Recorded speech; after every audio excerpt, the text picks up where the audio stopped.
நாங்க வந்து ஆறுதலை தான் பெருசா எடுத்தோம். நாங்க ரொம்ப மன உளைச்சல் காலாக்கி இருக்காங்க சார் இன்னைக்கு என்ன. அதனால நான் வந்து ஆறுதல் தான் எனக்கு பெருசா எதிர்பார்க்கறேன் சார். நான் பணத்தை வந்து எதிர்பார்க்கல. பணத்தினால வந்து எங்க கணவரோட உயிரை வந்து யாராவது திருப்பி கொடுக்க முடியாது. சார் இந்த மாதிரி தகவல் எனக்கு வந்துச்சு.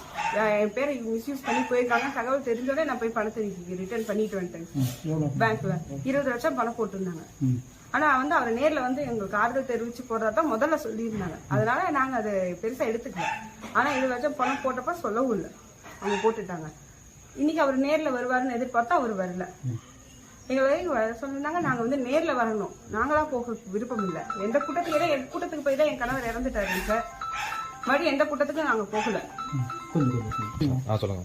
எனக்கு வந்து 20 லட்சம் ரூபாய் பணம் வேண்டாம்னு சொல்லி திருப்பி அனுப்பிட்டேங்க சார். நான் பேங்க் மூலியமா ஆர்டிஜிஎஸ் பண்ணி நான் லெட்டர் இன்ஃபார்ம் பண்ணி கொடுத்து என் விருப்பம் இல்லாம போட்டிருக்காங்கன்னு சொல்லி நான் திரும்பி மேனேஜருக்கு லெட்டர் கொடுத்து ரிட்டர்ன் பண்ணிட்டேங்க சார். இப்ப நீ போய் சந்திச்சது நீங்க என்ன கருதுறீங்க? இப்ப இத்தனை நாள் ஆச்சு, யார் கூட்டிட்டு போனது யாருன்னு தெரியாது. கட்சியில இருந்து வந்திருக்கோம்னு சொல்லி அங்க வந்து கூப்பிட்டாங்க. நாங்க வரலன்னு சொல்லிட்டோங்க சார்.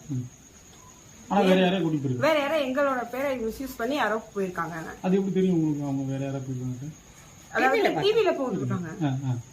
யார் யார் குடும்பத்தை வந்திருக்காங்கன்னு சொல்லி டிவில போட்டிருக்காங்க. அந்த ரிலேட்டிவ் வந்து எங்களுக்கு தெரிஞ்சவங்க தான், போனவங்க தான். ஆனா அவங்களுக்கு எங்களுக்கு ஃபேமிலி இஷ்யூஸ் இருக்கு.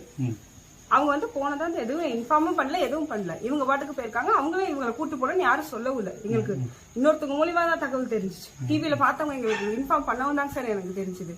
இல்லைன்னா தெரிஞ்சிருக்காரு. அவங்க போனது எனக்கு இன்னைக்கு மதியானம் தான் தெரியும்.